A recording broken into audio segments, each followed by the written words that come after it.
Thanks very much, Udayan. Yes, we also have an audio book coming out on the 11th of December. Something new that one has to try. But, ladies and gentlemen, thank you very much for being part of this discussion. We have a panel of extremely eminent parliamentarians, political watchers, people who've seen Indian elections far longer than I have. And so thank you to each and every one of you for being here. P. Chidambaram, Dinesh Trivedi, Asad Owaisi, Yogendra Yadav, and Mahua Moitra. I'm grateful that each and every one of you is here on the launch of my book. So thank you. Please give them a big hand, ladies and gentlemen. We've had an election year like no other, not just in India, but across the world. More than 60 democracies across the world went to polls in 2024. So it's been quite a remarkable year. And a year that perhaps has seen more surprises than most. Most people thought that 2024 was a done deal. The BJP came to power, but with a fractured verdict. We thought Haryana was a done deal for the Congress party for once. And the Congress party lost that. And then we had Maharashtra, where some of us could see that one side was winning, but I don't think anyone predicted quite the tsunami that took place in Maharashtra. So I want to ask each and every one of you at the very outset, what's your biggest takeaway from this year 2024? What is it that, what does it tell you about elections in this country in particular? Why don't you start, Mr. Chidambaram? Since you probably contested an election well before anyone else of us on this table. 1984 or 89 probably. Yes, sir, it's working. Let me say in one sentence, the electorate has moved to the right. And what is the dominant impulse of the electorate is religion and culture. Religio-cultural impulses are driving the electorate. And like in many other countries of the world, the Indian electorate has markedly shifted to the right. That's a huge confession to make. Effectively accepting that you've got left behind.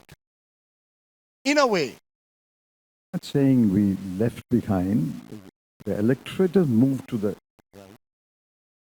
And it is highly polarized.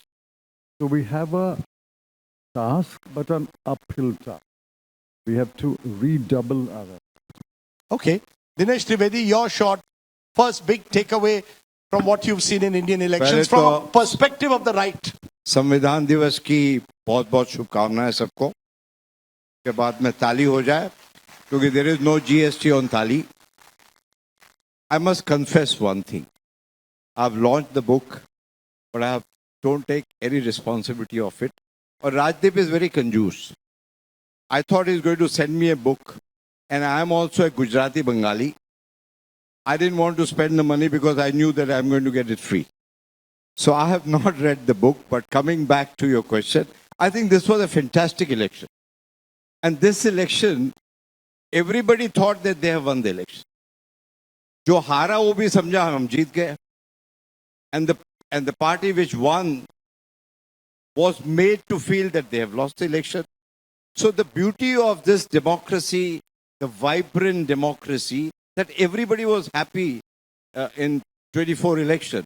I don't know about the media, but I think everybody felt that, yes, this election was nice and we have all won. So that is the most exciting part of 24 election. Okay, interesting. Asaduddin Owaisi, what's your biggest takeaway? Not just the general elections, but this big election year, which in a way has now got shadowed by what we saw in the last 2 months in Haryana, Jharkhand, Maharashtra, and Jammu and Kashmir as well. In this 24 parliament elections, followed by Haryana, J&K, Maharashtra, and the Jharkhand, I feel it's a victory and victory of Hindutva. The secular parties giving up their secular ideologies, if they had, and thirdly, the otherization of minorities, in particular the Muslims. These are the three important takeaways which I take from 24 general elections to Kashmir, and then followed by Haryana, Maharashtra, and Jharkhand. What do you mean by the otherization of Muslims? Because it is very easy for any political party, especially the BJP, to create a fear of Muslims amongst the majority community. And secondly, you have these secular parties also very reluctant, apprehensive to talk about the political empowerment of the Muslims. And that is why you see that in your book which you have written, you only have 24 Muslim members of parliament getting elected, whereas the other backward class community and the upper caste community are well represented up to their population. So this is also a big takeaway. Okay. Yogendra Yadav, your big takeaway from this dramatic election year. Rajdeep, we live in an age, and not just in India, where it's getting increasingly useless to describe countries as democracy or not democracy. I think there are hybrid regimes all over. Democracy is not a state of affairs. Democracy is a momentary affair. So in moments you feel, maybe I experienced democracy, then it just goes away. That's what this year was. And to my mind, the real significance of this election was that there was this was not an election really. This was a plebiscite. And the plebiscite sought to change the nature of Indian state. Not from democracy to dictatorship. I think these are not very meaningful categories.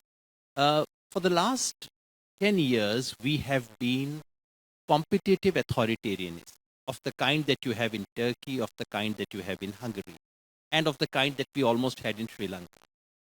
And 24 election was an attempt to change it from competitive authoritarianism to electoral autocracy of the kind that we have in Russia. And the significance of 24 election is that the people of India said no in this plebiscite. That to me is the real outcome of this election, not the 240 seats, not who forms the government, but the fact is that because in a plebiscite it's either yes or no. And the people of India said no. And Rajdeep, one of the things that you say in your book, I think it's a very deeply analytical point, and people might see it just as a journalistic flourish. So I just want to underline that the credit for this must not go to any political party, not to any of the dominant opposition parties. The credit in the last instance must go to the people that they stopped this slide. But it is just they've just applied brakes. We have not reversed yet. And the last 4 assembly elections are very painful reminders that our republic, which was going just down the drain, the people have applied brakes. We have not reversed. And the task of resuming the journey to the Subah Jo Kabhi Aayegi still remains. I call it that we are in an intermission at the moment in Indian politics in a strange way. And Indians, when you go for an intermission, you come out of the darkness into the light to take a break, and maybe we are taking that break. But Mahua Moitra, your big takeaway for someone who this has been a rather tumultuous year, 2024. Thanks, Rajdeep. Listening to everyone, and I think coming from a math background, I think it says 2024, the election that changed India. That surprised I think India. I would like to keep this to the parliamentary election and not go into the state elections either before or after the parliamentary election. So let's keep it to the parliamentary election.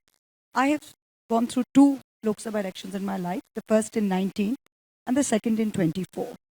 And if I were to compare the two, I would agree with Yogendra ji in saying that 19, I think, was an election that really, to me, brought out sort of, I reached a point where I couldn't recognize my country, honestly, to be fair. And in 24, the answer, in 24, the democratization of media was something that was starkly different from 2019. So in 2019, we had TV, we had WhatsApp, we had all of that.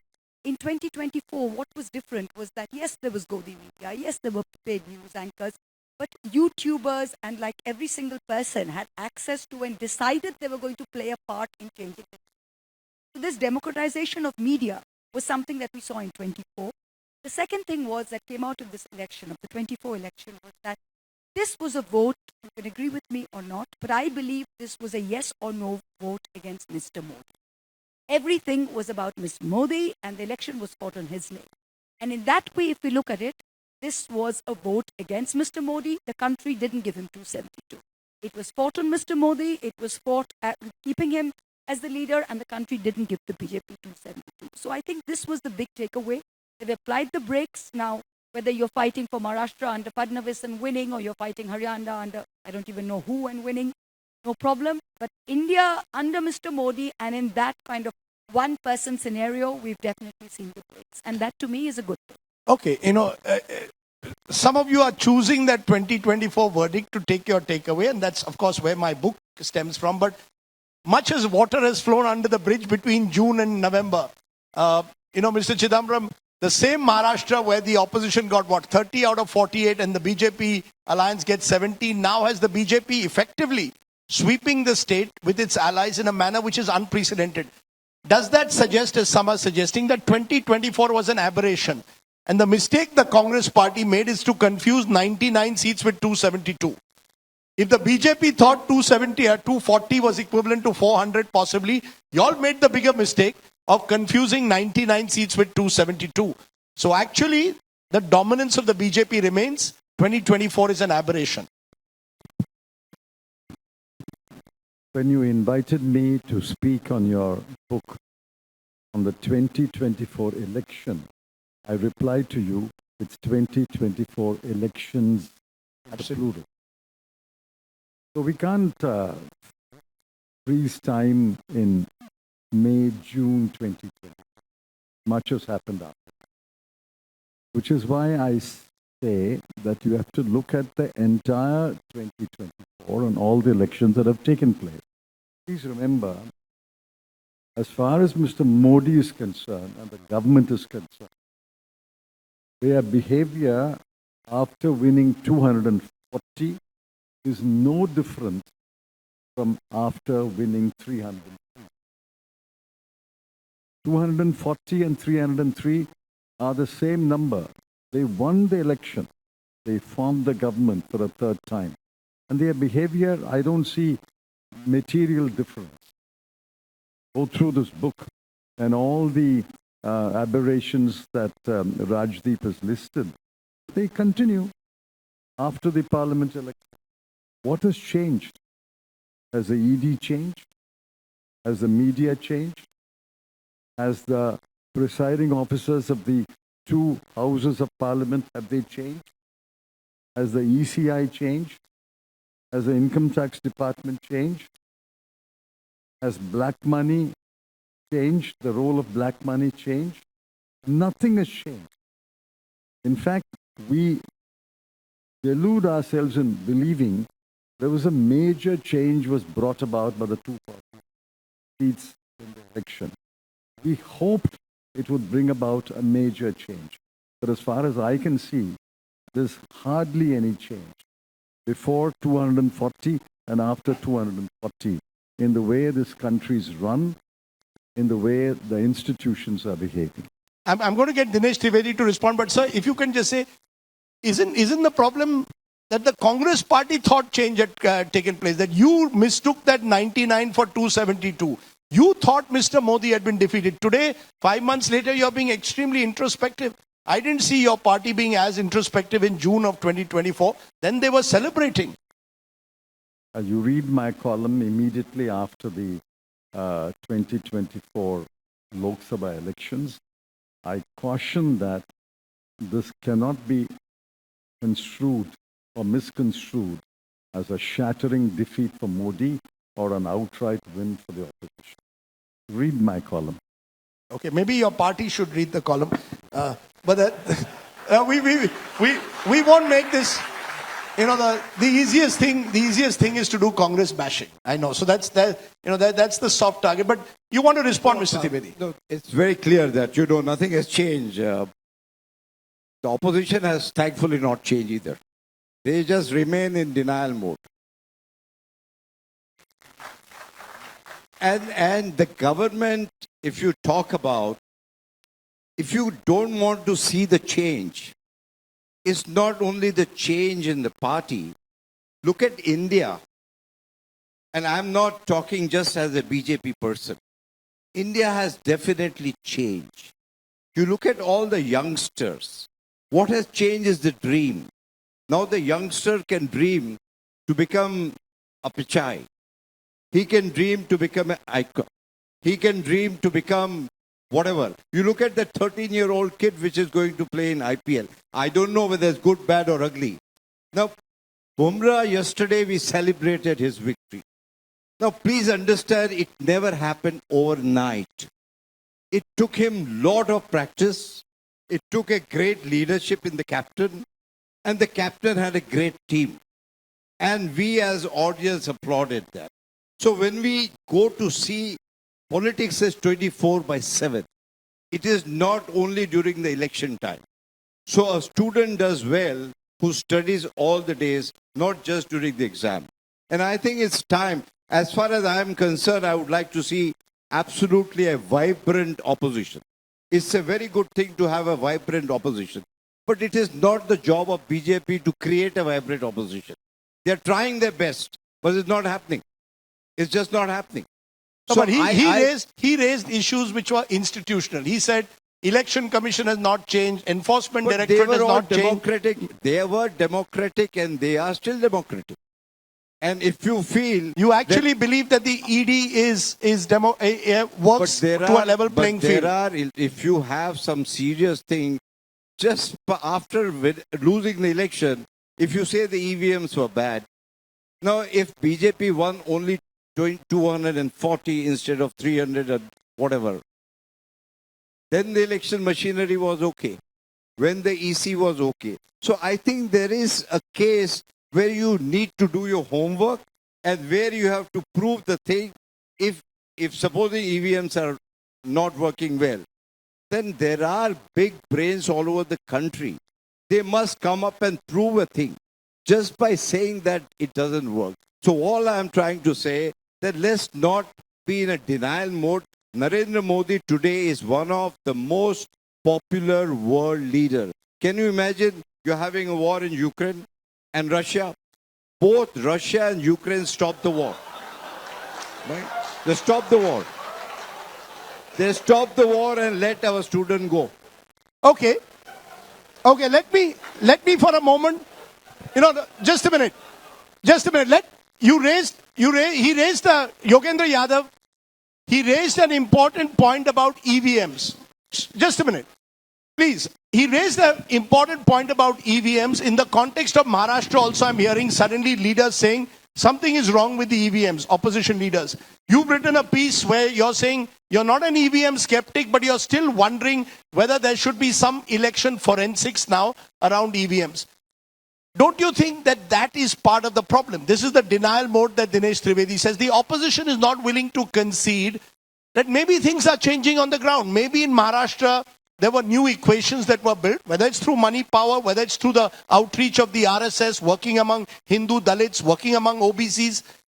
Is the opposition living in denial when it targets EVMs? Do you really believe something is wrong with EVMs? Rajdeep, one of the absolutely bare minimum of the possibility of democracy is that both sides should accept the electoral outcome, which does not happen in Pakistan anymore, which does not happen in Bangladesh anymore. And I fear we are taking steps in that direction. We're not quite there, thankfully. On the EVM issue, therefore the EVM issue has to be handled very carefully. Unfortunately, we have two divides. There are those, and you rightly say, whenever you lose an election, there's a problem with EVM. Incidentally, the entire EVM debate was started by Mr. Advani. We forget that. And it was actually BJP's Rajya Sabha MP, now GVL Narasimha Rao, who actually wrote the first book questioning the EVMs. And the preface to the book was by Mr. Advani. We forget who started this entire debate. Before that, Mamata Banerjee had also protested against EVM when she lost an election. Next time she won, she was very happy with EVMs. So I see there is a lot of opportunism about these things, and we have to have a fair debate. The basics are this, to my mind. Number one, any electronic gadget in the world can be manipulated. Number two, of the two men who rule this country, no one has ever accused them of any ethics, ever. Number three, the Election Commission of India, as it stands today, I'm sorry, Qureshi Saab, it's become a joke. The Election Commission has no spine whatsoever. Now, the trouble is that these three things are put together by people to therefore conclude that therefore EVMs are being manipulated. Actually, from these three, it does not follow. And I've always been saying that EVM skeptics must bring evidence not only to show that EVMs can be manipulated, but they actually have been manipulated and the evidence has been sparse. Now, so I've said this for last 10 years, have lost many friends, have taken a lot of galis, और लोग कहते हैं अच्छा तुम तो इसी के दलाल, और इस देश में डिबेट का ऐसा कल्चर है that the moment I have any debate with you, you can never be accepted dalal and this and paid agent and things of that kind, which is what has happened. Having said all this, I must say that having watched elections now for 35 years, not as many as Mr. Chidambaram, but 35 years I've watched elections. There are three recent elections that really worry me. Madhya Pradesh last year, Haryana this year, and now Maharashtra. Something does not add up about their results. No, but Something it cannot. is fishy. But Yogendra, with due regard, it cannot be that when the opposition doesn't do well, then it doesn't add up. If EVMs, if Mr. Modi and Mr. Shah wanted, they could have got their 400 seats. Rajdeep, I must put it on record that when Mr. Modi won in 2014, and especially when he won in 2019, large number of critics and my friends said it was EVM. I went on record. I wrote to say no, it's public, it's popularity. Mr. Modi has been voted by people of India, whether you like it or not. Stop blaming the EVMs. Take the political responsibility. Do something about it. So at least I'm not one of those. Whenever Mr. Modi wins, then it's EVM. No. But there are three instances. We do not have evidence today. We may get it 6 months later. We may get it 20 years later in someone's autobiography. But there is something fishy about these three results. And I say it with all responsibility. I look at data. I look at data patterns. I look at anomalies. I do not just jump to these things. There's something fishy about these three state results. I do not know what, and I'm not saying EVM software. There could be several kinds of manipulations can take this. Something is fishy here. Yes. Rajdeep, it's not always conspiracy theory when the aam aadmi or the average person says that dal mein kuch kala hai. It doesn't always translate that the EVM has been manipulated. Right? I agree with Yogendra ji. I think the evidence is sparse, and we don't have enough to know that they have or they haven't been. But when we're talking about the fairness of an electoral process, then there are a number of things that go into it. And an election must be fair, must also be seen to be fair. So the role of the Election Commission has been, as Yogendra ji said, a complete joke. I would go so far as to say that you can have no election commission, but what we have now is not a no election commission, it is an election commission which is completely controlled by the government.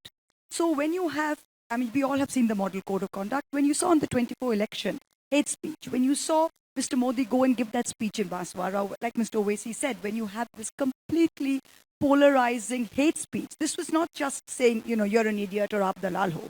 This was coming out, and this is pure hate speech aimed at religious polarization. Not a level playing ground, because if I were to say something, I would have an election commission show cause and probably be stopped from campaigning for the next 48 hours. So the BJP definitely have an edge when it comes to the election commission in that they're not stopped. The second, when it comes to a level playing field, is when you have the media. Now, the media is backing the BJP 10-1. The third is when it comes to resources. We saw how the BJP outspends every single other political party, I would say 20:1. When you look at electoral bonds, when you look at everything. So everything that makes up, and now if you look at just the three things, you look at the UP bypolls, and you saw the photos of the police sitting and telling people you can't come out to vote. That to me is not a fair process.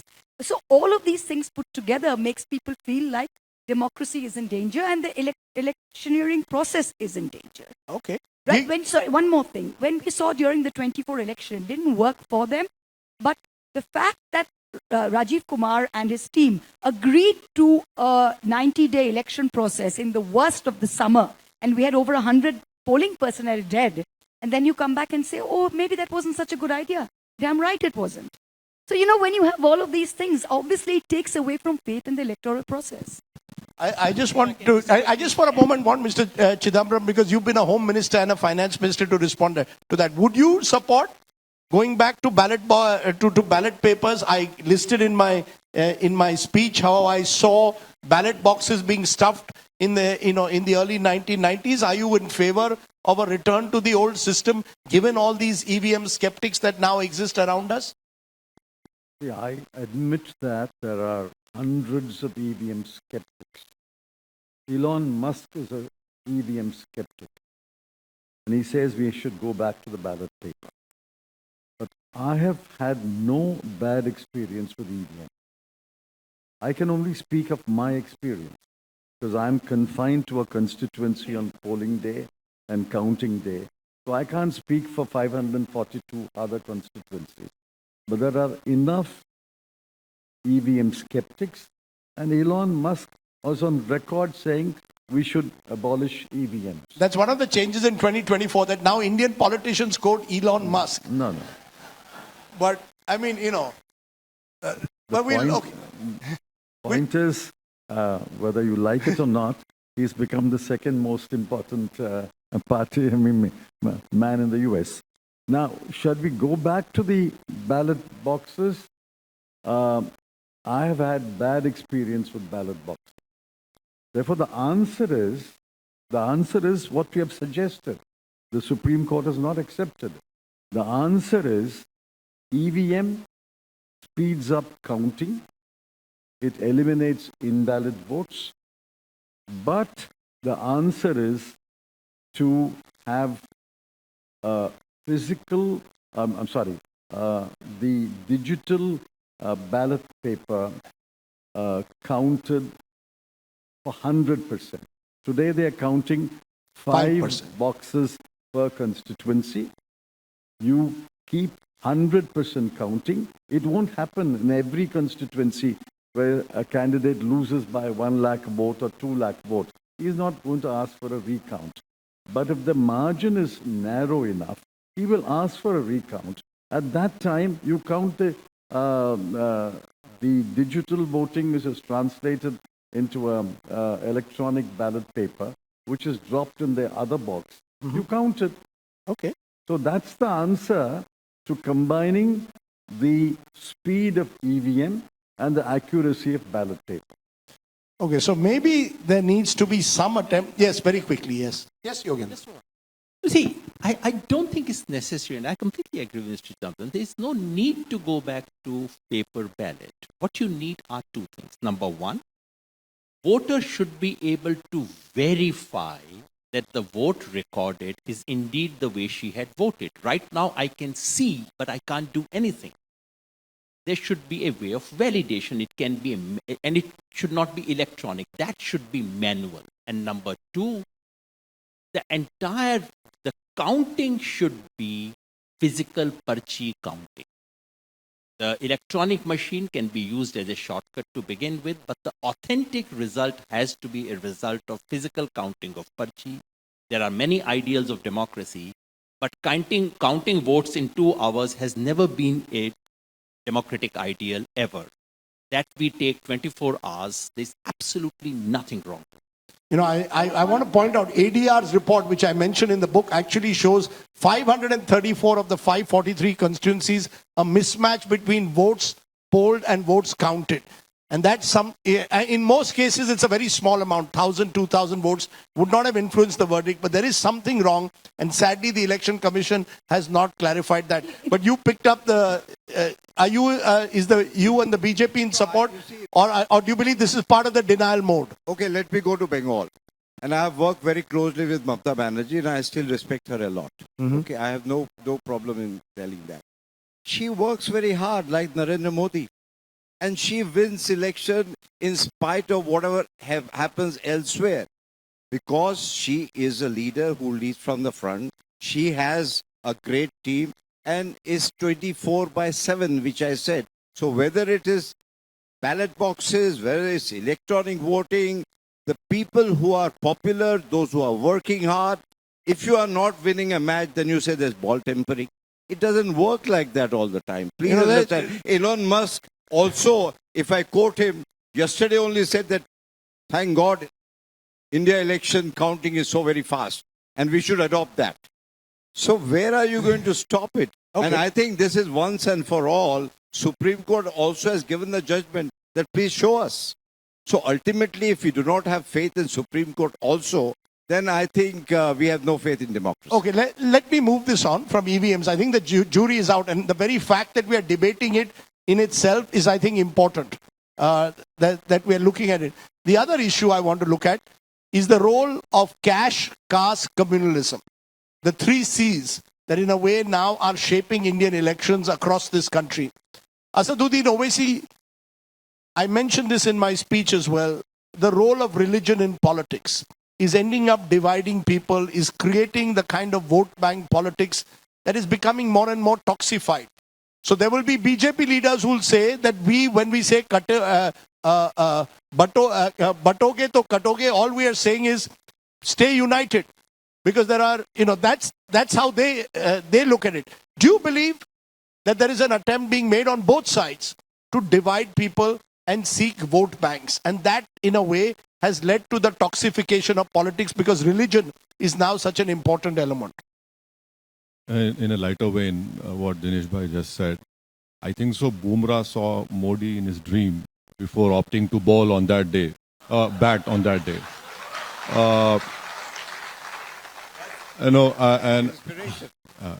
He was inspired to bat on a green Perth, fast-paced pitch. And also, I think the 13-year-old kid who got this big IPL on track, I think so Mr. Modi must have phoned. Take him or ED will come. We don't know.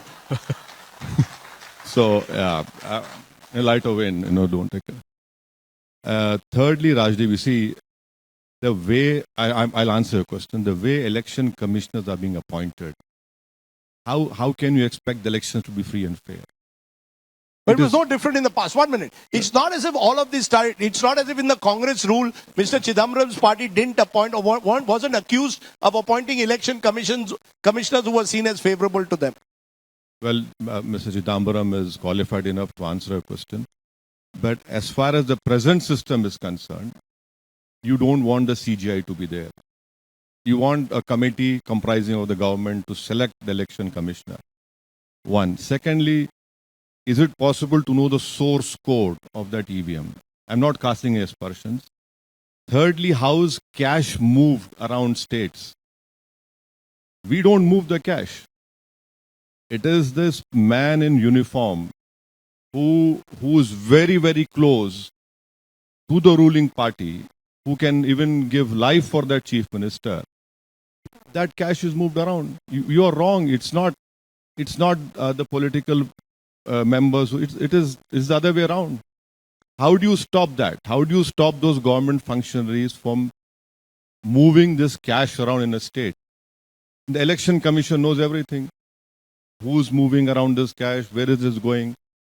You need level playing field. That is not happening. And then we have Aadhaar card that you can blame Mr. Chidambaram's government.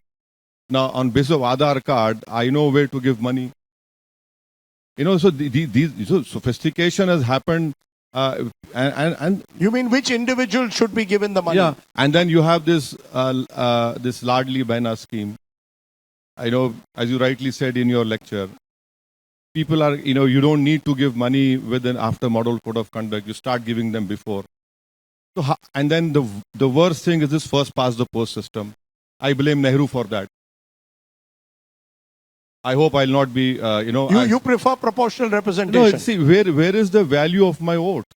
My MLA in Malegaon won with 180 votes. It was a nightmare for me. But the first past the post system, and then you rightly said about the constituency having 30 lakh voters. I have 24 lakh voters. What do I do? Now coming back, take this, juxtapose this with communalism. Of course, when you have the Prime Minister speaking this language, batonge to katoge, is it for the whole Indians or is it for a particular community? Ek hai to safe hai, is it for the whole Indians or is it for a particular community? When you say Dharam youth, or jihad, who are you addressing to? Are you addressing it to all the Indians who believe in diversity, pluralism, or it's a particular community? And lastly, in Aurangabad, there are videos wherein a BJP member is surrounded on polling day by 200 women and is giving 500 rupees. The election commission is sleeping. Had it been someone else, I think so a repolling would have been ordered. But we've seen that in other states, Karnataka, Telangana, Andhra Pradesh. No. Cash is not No. something When again you that have started when in you have a 2014. video Yes. on an important junction place in Aurangabad, a BJP leader is distributing money, surrounded by 500 women around him. I don't blame the women, see, because Modi has made everyone poor. So they want money. Now 500 rupees, the great thing for them. Now election commission is not doing anything. And a person who's the deputy chief minister of Maharashtra takes my name and says, OIC, Dharam youth, or jihad. Where is jihad in elections? Where is Dharam youth? Because you're also accused of catering to a particular community. When I travel with you in Aurangabad, you're also playing vote bank politics. Rajdeep, I know whenever you see me, you have to ask this question to balance your, whatever balance you have to do. So, you quote a speech which I have said on these lines.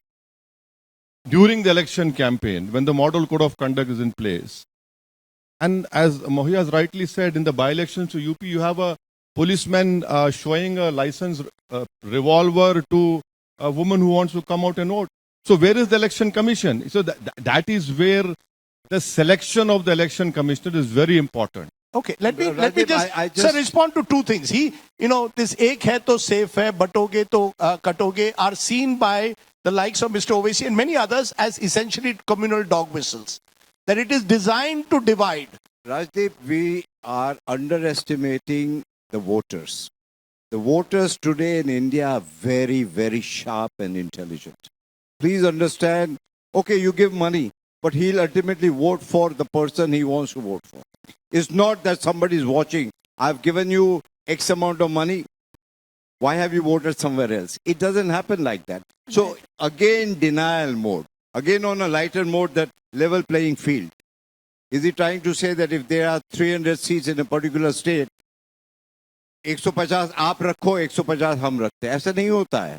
Elections are elections. I fought many elections. How do you And respond to this batoge to katoge? Yeah, but again, leave it to the voters. Ek hai to Leave safe. leave it to the voters.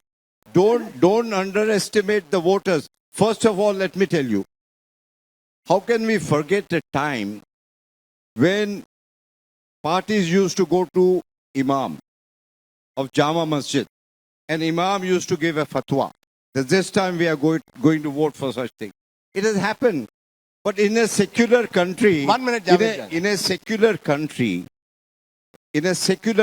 there cannot be a minority and there cannot be a majority based on religion. There could be a minority if somebody is old, if somebody has some other physical problem, if somebody is poor. I can understand based on that. But based on religion, you cannot have a minority and a majority. Okay. So all along when we were talking about a minority vote bank, that was secular. And now if you talk about the majority vote bank, This is communal. I think we have to get out of that. Ma'am, And lastly, I'll tell Yes. you, ultimately things were voted on development. People can laugh and say no. But every time, whenever something is given by the government, it is all done by electronic. And nobody is watching it is going to which community, which caste, where.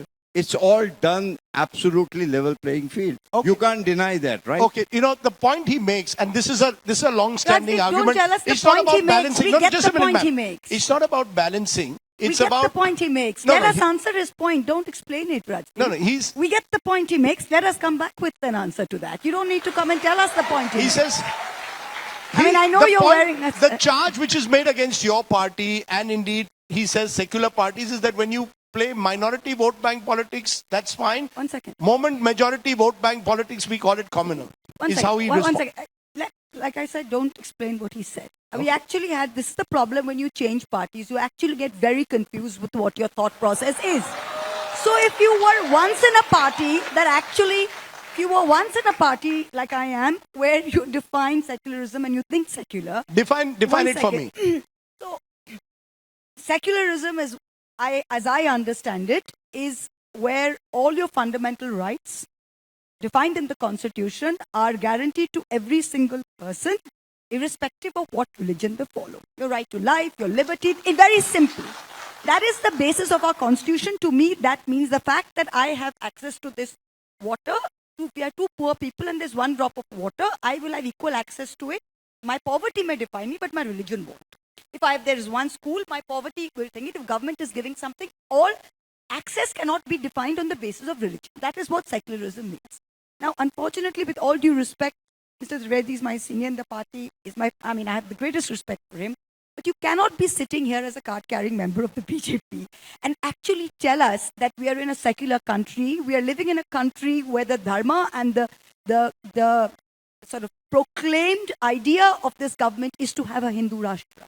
That's the whole idea. The idea is that we don't want to be a secular country. We just had a PIL in the Supreme Court, which was yesterday, which said that India shouldn't be a secular country. That the word secular was added in the preamble. I mean, the BJP lives and dines off this, that India isn't a secular country. We brought in a CAA, which is seeking to define our immigrant policy, which, as far as India is concerned, should be on people, on poor people, on disadvantaged people having the right to live in our country and seek refuge. But we have our cutoff is not humanitarian grounds, our cutoff is religious grounds. These things have made us all very ashamed on a global stage. So please don't sit here and tell us that the BJP government follows secularism in any form. I'm sorry, sir, you are in the wrong party. If you still believe that, I'm happy, come back to ours. No, but Ms. Poitra, just Yeah. one final time to press the point, because this is, an important point.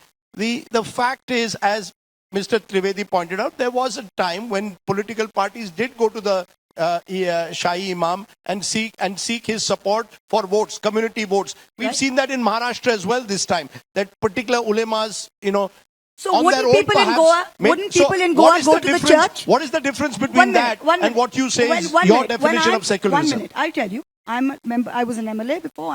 When I'm on my campaign trail, I will have a meeting with the bishops. Krishnanagar has, my Teherta subdivision has 2 to 3% Christian vote. I will reach out to the Christian community. They will have tea for me. I will go and meet them.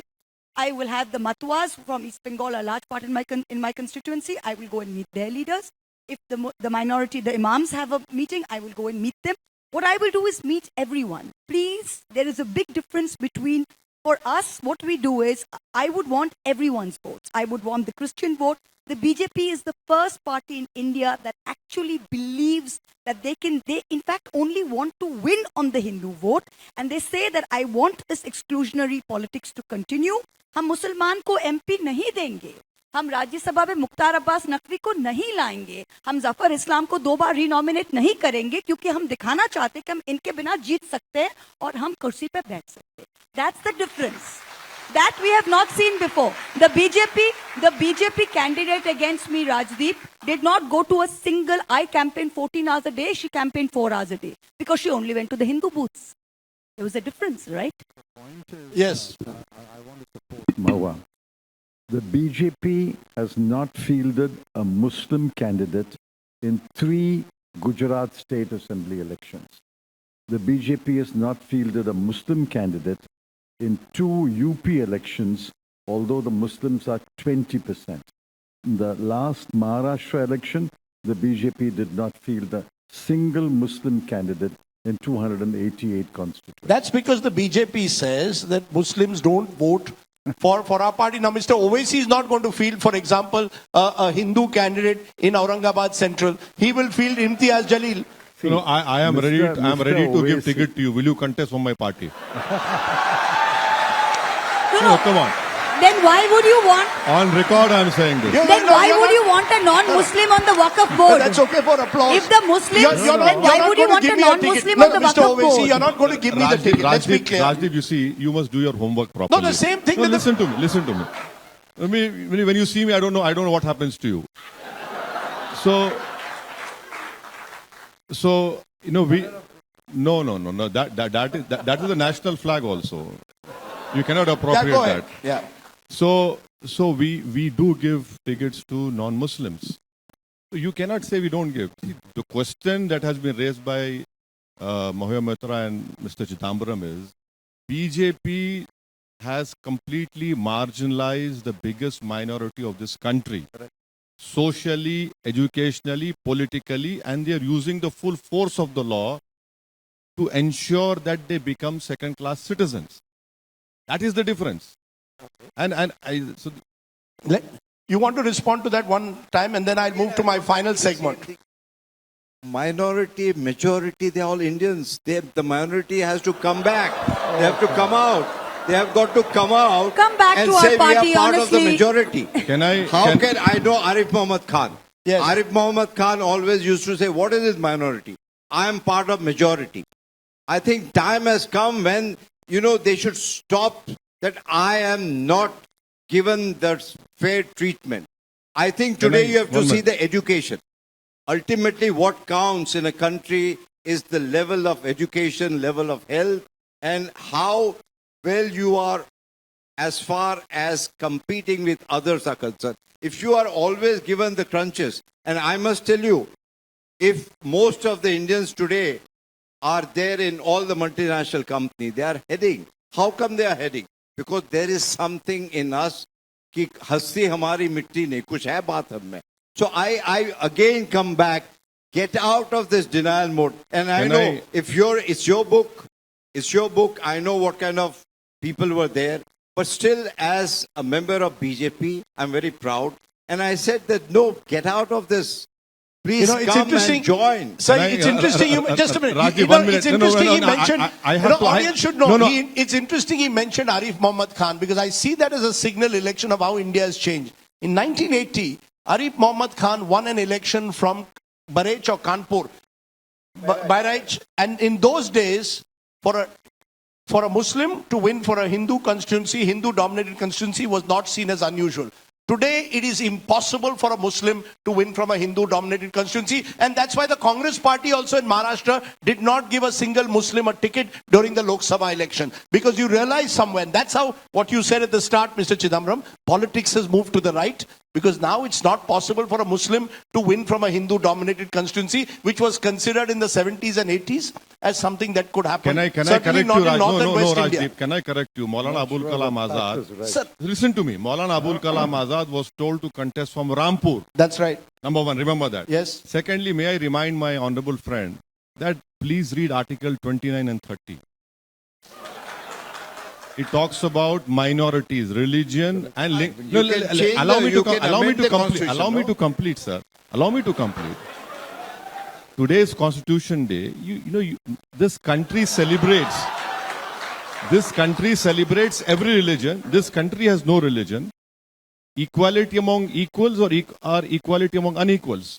You have to understand all these things. You just cannot say, no minority. This country has Article 29, 30, followed by 25, 26, and 29, right to culture. I know these are all very alien to BJP, but this is part of the basic structure of our Constitution. Okay, let me. I Yes. think I must come. Sure. Please understand, if BJP is winning the election, they are winning because of the culture. Because of the very culture. And सभ्यता है तो आप जीतेंगे. And that is what now the voters are saying through. And please understand, you may have a different viewpoint. You're quite entitled for that.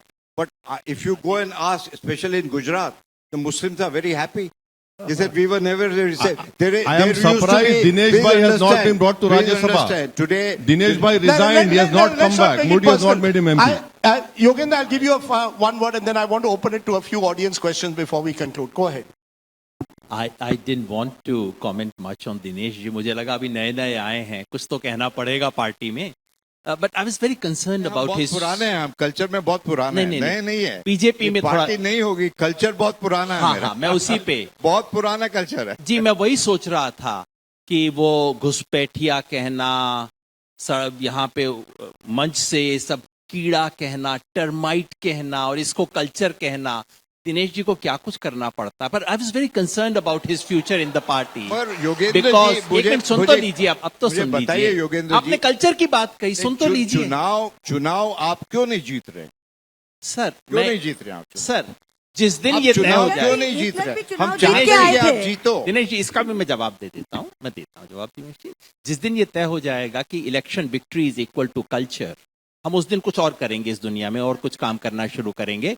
But I was very concerned about what you said, because I was concerned about how your party may take a view of what you are saying. You said there is nothing like minority, है ही नहीं minority तो कुछ. Now your party has been very concerned about minorities in Bangladesh. Your party is so concerned about minorities in Afghanistan, in Pakistan. Party नाराज हो जाएगी आपसे ऐसी बातें कहने से. Please, I am very concern. But on A more serious note, Rajdeep, look, courting particular communities for purposes of elections is nothing new. Go back to 50s, you'll get it. Caste communities courting is nothing new. Secular politics in India has not been free of flaws. या हिंदी में कहे तो कोई दूध के धुले नहीं है. इन्होंने बहुत पाप किए हैं सेकुलर लोगों ने हिंदुस्तान में, है ना. But this kind of targeting of a community to start a hate campaign. If BJP quietly believed that, all right, we know we don't get votes from this community, as many political parties in this country know, that we don't get votes from this particular community, we get only 5% vote. So many parties know that this is the case. That's one thing. Courting others a little more vigorously is another thing. But launching a hate campaign and using state machinery, using everything at command, and using Godi media to spread this hatred in the country, that's altogether different. And I don't expect Dinesh ji to be able to say it. I'm sure when the cameras are off, he would be able to recognize it. A year ago, he used to recognize it. That to me is the ultimate crime. That to me is what BJP, that to me is defiling the constitution that we seek to celebrate today. Okay. Let me on that note get in a few audience questions. Mr. Dushyant Dave is there. He's a permanently angry young man at the Supreme Court. Now from one Gujarati to another, hold the mic. You all are both Gujaratis. Who says we must forget the difference between majority and minority. I don't think Mr. Trivedi or his colleagues in the BJP have ever read the Constituent Assembly debates.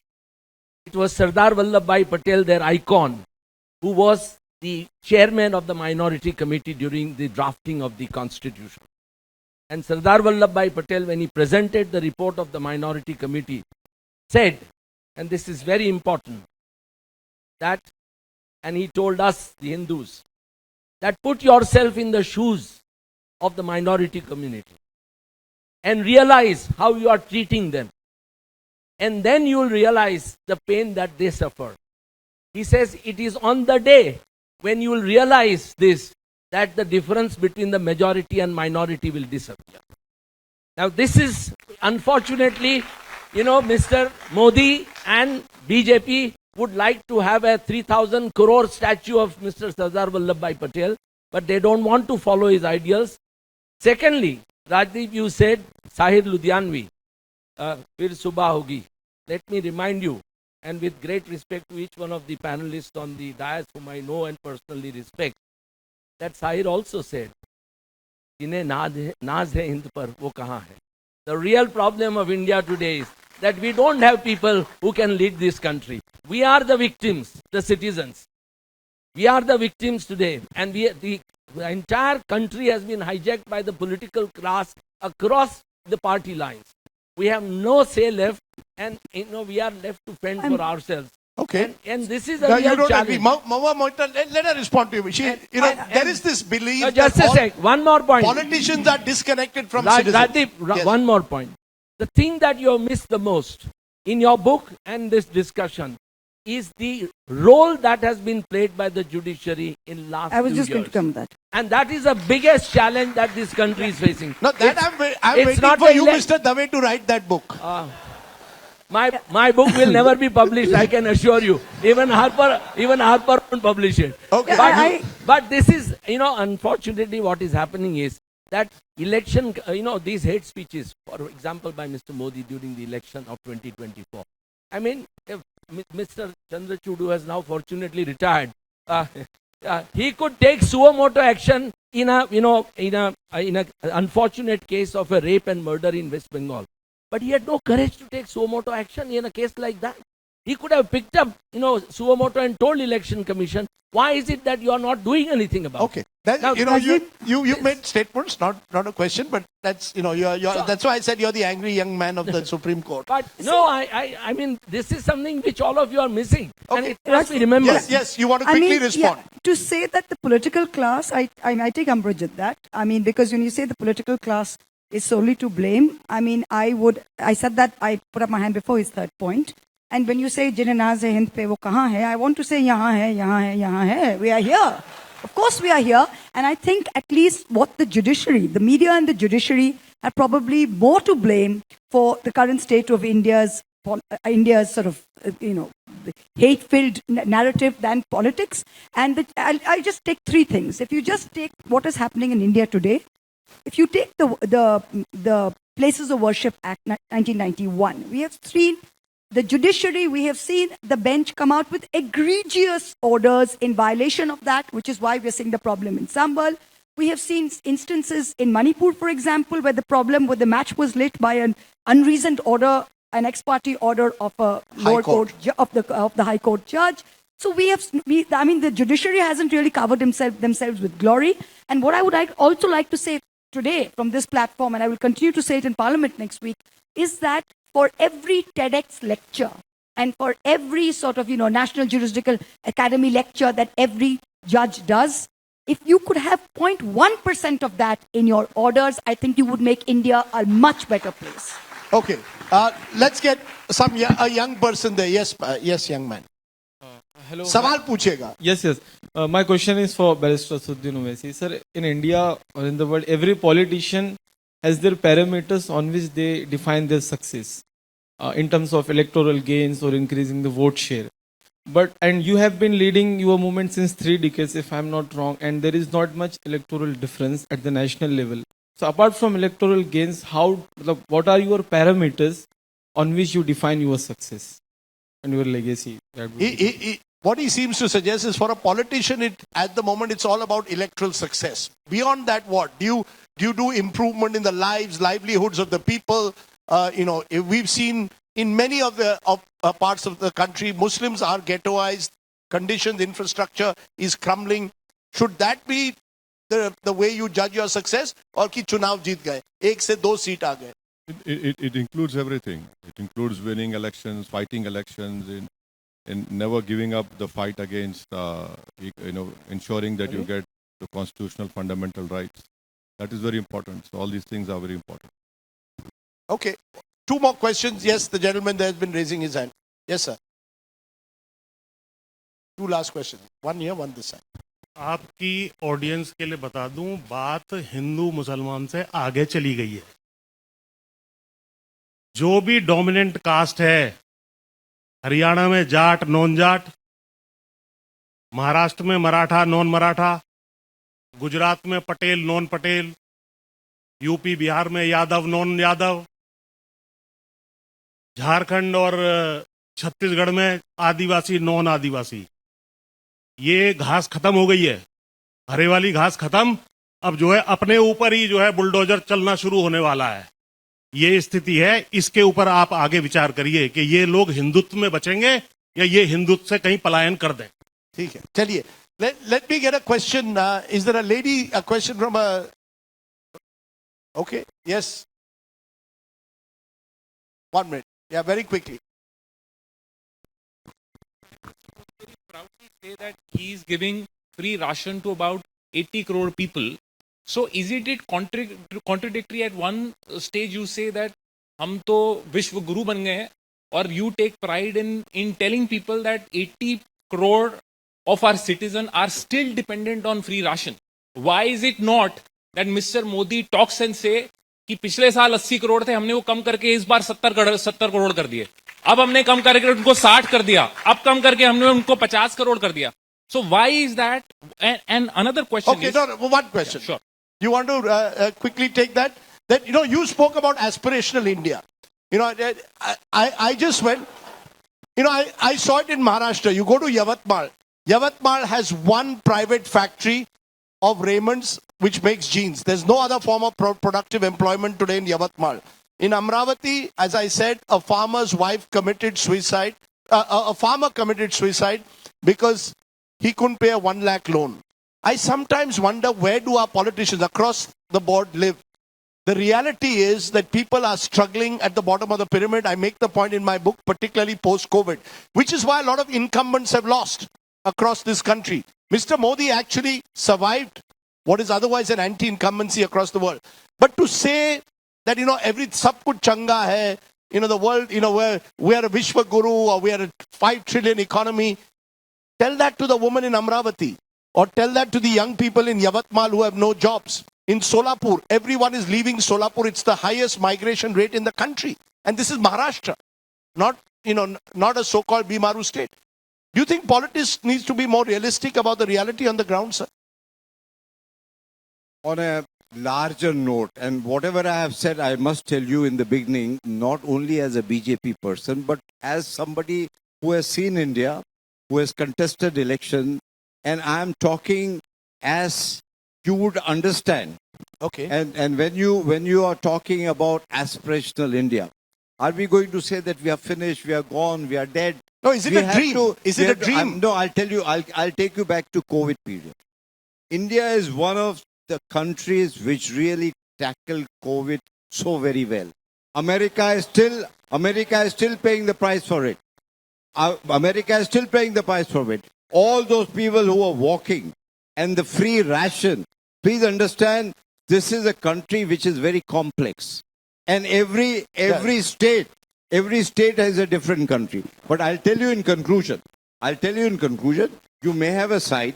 Somebody may be a BJP supporter, somebody may be a Congress supporter, somebody may like Modi, somebody may hate Modi. That's okay, that's democracy. And they are well within their right to do it. But the fact is, today is the Constitution Day. And my Bible is the 4 volume of the Constituent Assembly debate. And I very, very strongly recommend that every college must have. I don't know about the schools. At that particular Constituent Assembly, it went on for 3 years, not a day of disruption, not a single, and I'm not trying to blame one party or the other, not one day of disruption. You could shut your eyes and put your hand on any individual there. That person belonging to any community, any religion, any party would be capable of leading the country. But today, unfortunately, if you see the parliament, cutting across party, criminals, hardcore criminals. But the fact is, the society is accepting that. People like us have lost relevance. I have no hesitation in telling. Because when it comes to party tickets, it's only winnability.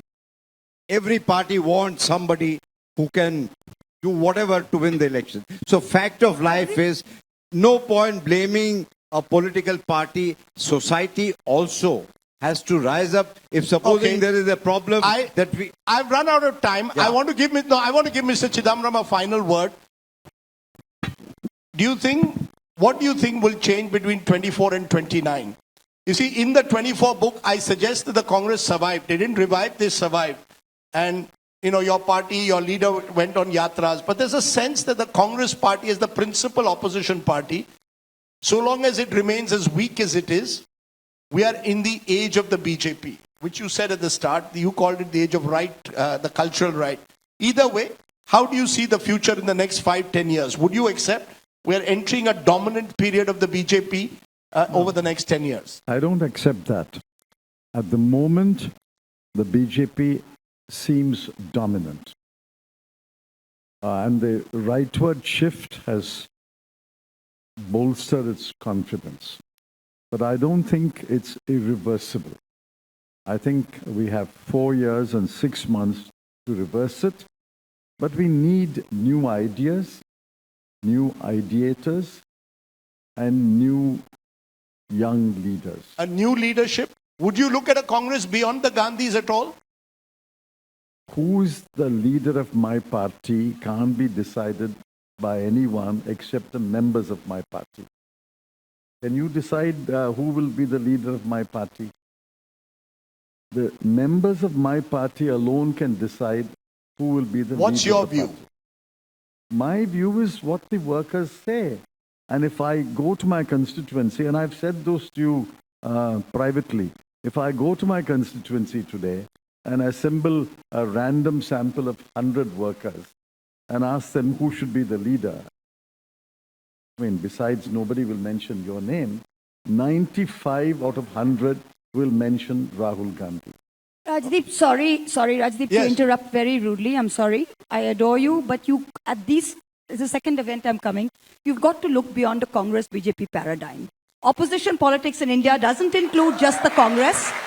We are sitting here today. We have beaten the sort of trend. We have bucked the trend. So against answer the my BJP. question. Is the future then the regional parties taking on the It could Congress? well be. It could well be. I saw one of your leaders the other day saying Mamata Banerjee should be the leader of the India Alliance. Is that just rhetoric? No, I mean, look, I'm not sitting here saying that it is a reason, but that's not the point. The point is you can't judge India today as just a Congress versus BJP. Okay. I mean, and every trend that the Congress necessarily has with the BJP isn't what the trend, for example, that we see in Bengal or that we may see in other states. So, you know, you have to wake up to that. Okay. And You're a treat trend- opposition politics as not as one Congress versus BJP. Yogendra Yadav, you're a trend spotter. What do you see between? I don't know whether I'll be around. I don't know whether I'll be around to write a 29 book or whether there is a book ahead. I don't know.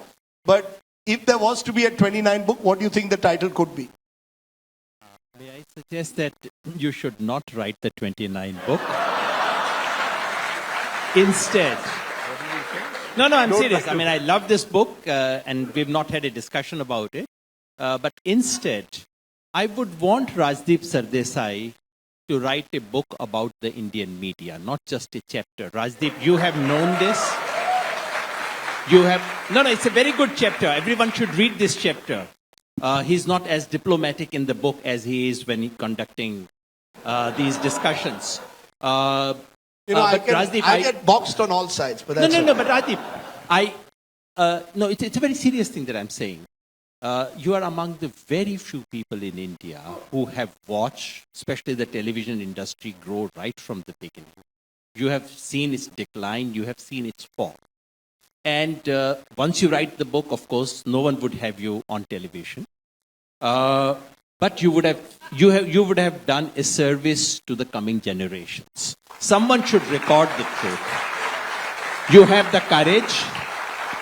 You do plain speaking, and someone should do plain speaking about what Indian media has done in the last 10 years, last 20 years, I would say, especially in the last 10 years, because, and India is not the only country where it happens, but about India, one can certainly say media is one of the principal problems of Indian democracy today, more than the political class.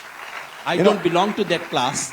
But just to continue the point that Mahua had made, now that we are expanding from Congress to regional parties, etc., may I actually say that the future may not lie in any of the political parties? Because to my mind, the task of saving this country from the dismantling project which is going on, it's a project to dismantle Indian Republic, frankly.